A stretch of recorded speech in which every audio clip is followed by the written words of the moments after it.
പന്തല്ലൂരമ്മയുടെ നടയിൽ ഞങ്ങൾ പോവുക.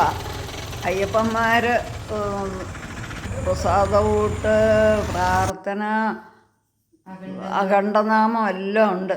എല്ലാം പങ്കുകൊടുക്കാൻ വേണ്ടി പോവുക.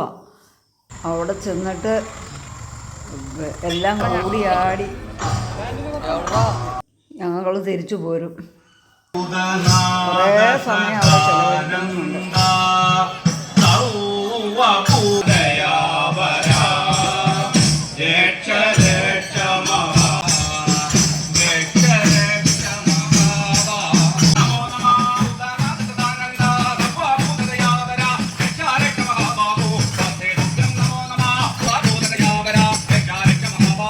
ഇടയ്ക്ക്